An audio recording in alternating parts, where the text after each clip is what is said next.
Brought to you by Lister Pros TV, streaming from Tempe, Arizona. And we're live in 5, 4, 3, 2, 1.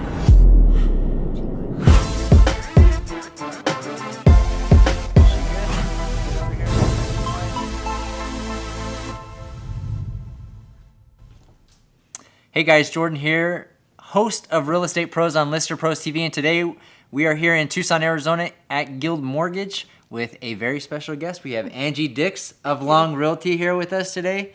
Thanks for taking time out of your busy day to join us here on Real Estate Pros. Thanks for having me. And we'll give you a couple minutes to introduce yourself for those that are watching that don't know who you are. Okay. A little bit of background onto how and why you got into real estate, how long you've been in it, and just kind of a brief overview of that. Okay. Well, I wanted something different after over 20 years of being a court reporter. So you Yes. type like 200 words per minute? No. A little over. Really? Oh my Absolutely. goodness. Yes. Wow. I seen that. That's. I enjoyed wow. it, and it was a great career for me, but it was time for something different. I like people, and I was kind of a silent person in the room, and so I wanted to use my mind a little bit, be a little more creative, and I also like homes, and we had remodeled a few homes in our time just personally, and I like that. I like helping people, and so I checked out real estate, and I absolutely love it. I've done it for, I've been in the business for almost 12 years. 12 years. Yes, with Long Realty. 12 years. So you started with, she started at the same time as you? Yes, with Lori. Yeah, you and Lori. Yes. That's awesome. So 12 years at Long Realty. What got you in? So why did you ultimately choose Long Realty? Well, Long Realty is a big company. I, of course, had heard a lot of good things, but I had a good friend that was in the same office that I'm in actually, and she kind of introduced me to the manager there and some of the office, and I think it's the best office in town. Yeah. Which office is that? Tanque Verde. Tanque Verde, and there's a lot of different ones, right? There are. But Tanque Verde is the best. In my opinion. In her opinion. All right. Awesome. So so obviously, so you've been in, so you said you were a court reporter for 20 years, then you transitioned into real estate. You've been in real estate for 12 years. So You're giving away my age, aren't you? well, no, I mean, I'm just trying to piece it all together. So you started in 2005. How has your business changed from when you started in 2005 to today? Dramatically. Being a new agent, and of course with this market that we've been through and going through the tough times, Sure. it was slow for a while when the market crashed. But the people that have hung in there and still done it, it's paid off because you make friends with people that you work with, clients. I have a lot of friends that are past clients, and it's great that when they call you back, it's a great feeling. And so let's talk a little bit about keys to business success. So when you started, what did that look like? Did you have, we know that some people start off real fast and their business takes off real quick, but others it takes a little while to kind of get you established. It obviously depends on if you grew up in the town, if you know a lot of people, because obviously real estate, we know it's a relationship-based business. So how did that first year look for you, or how did that look? Well, I could have had a lot of contacts from my prior experience. But you had to be quiet in the courtroom, right? I did, but I did know a lot of people. I am not one of those to go out and just kind of like a car salesperson and be pushy. Right. I am not that way. So I didn't take advantage of that. So it was probably pretty slow, and then with the downturn in the market, that made it very slow. But I worked really hard, and the first year was probably my slowest ever, as probably with most agents.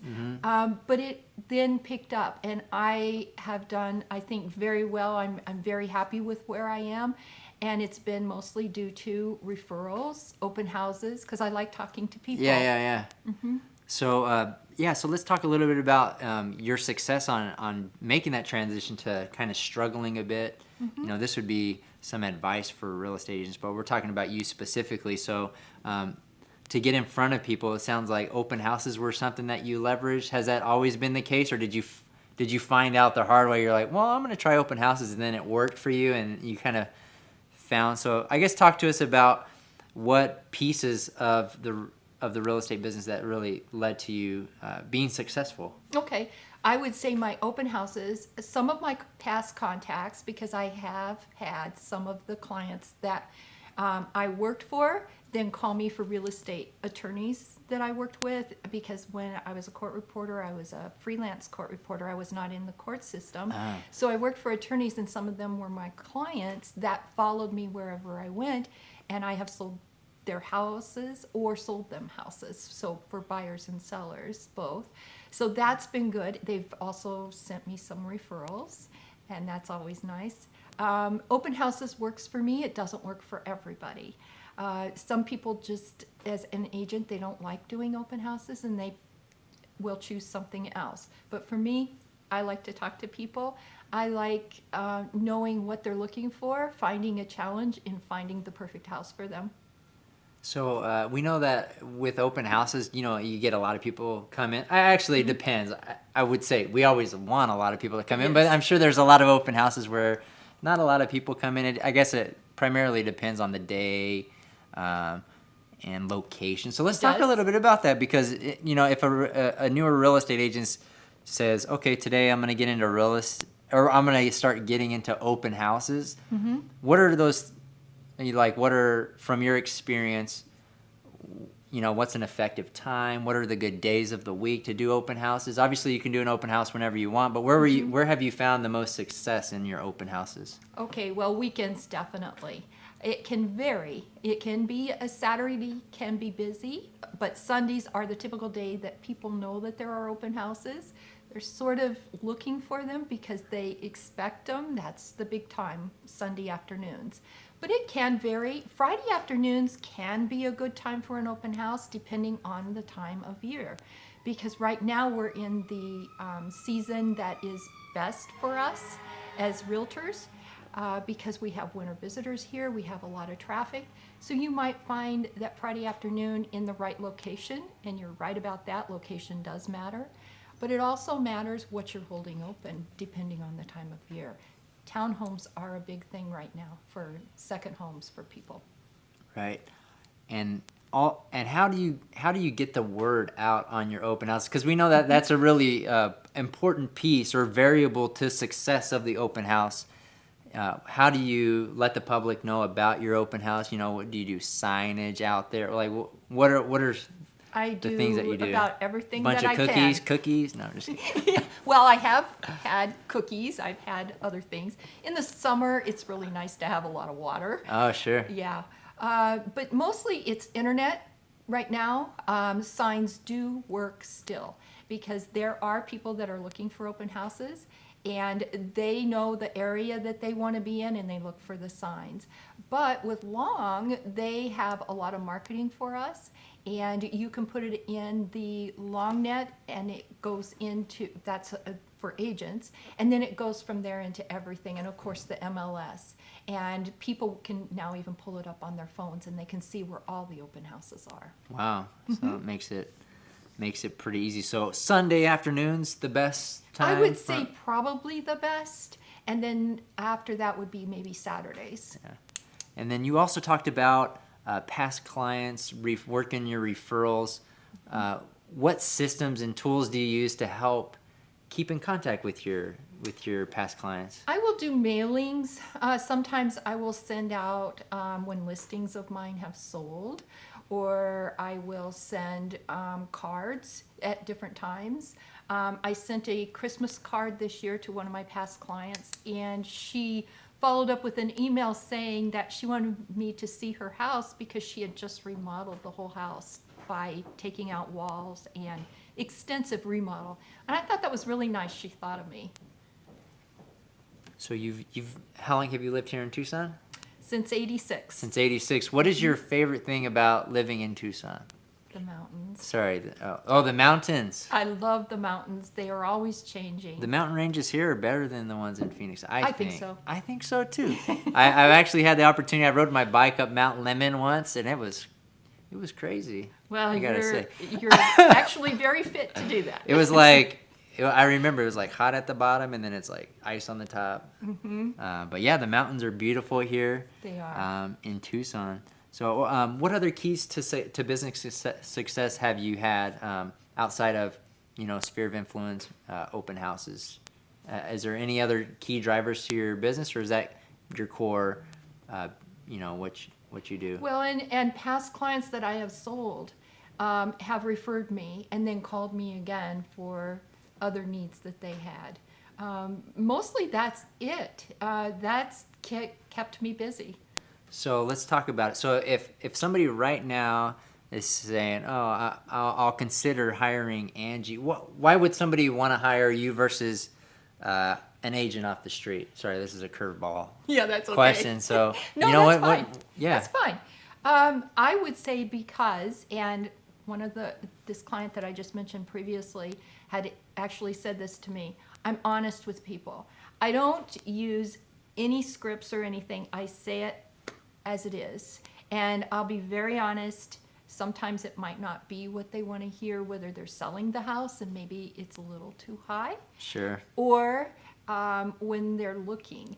And when I take a buyer out looking, I am showing them, and I'm looking around myself, and I am pointing out things that I see.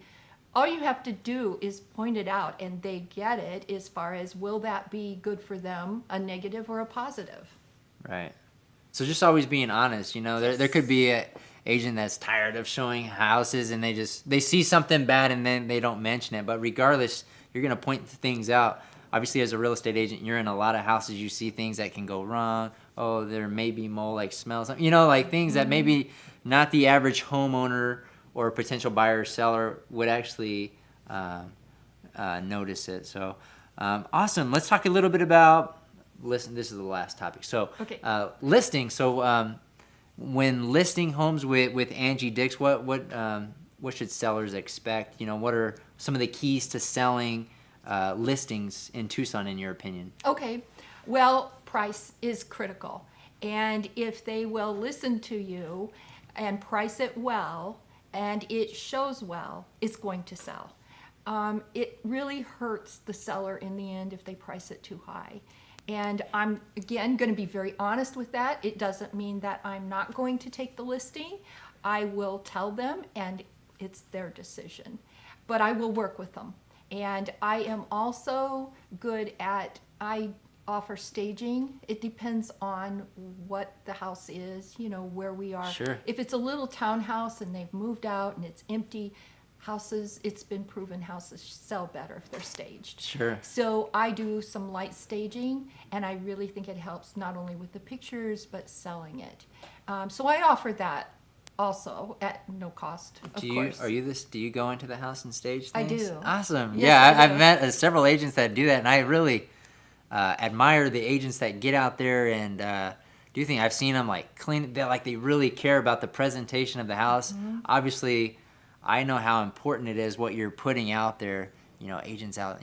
Or even earlier this week, they're out there cleaning the windows and just really caring a lot, wanting to get the home sold, for top dollar for the seller. So I think That's right. And the staging does definitely help. I would It have to agree does. with you. Yes. So somebody watching this, they say, they may be considering hiring you to buy or sell a house, or they have additional questions. They're real estate agents. How do people get a hold of you, Angie? Well, they can call me on my cell, and that's 520-465-5414. They can email me, and it's very easy. It's Angie@angiedix.com.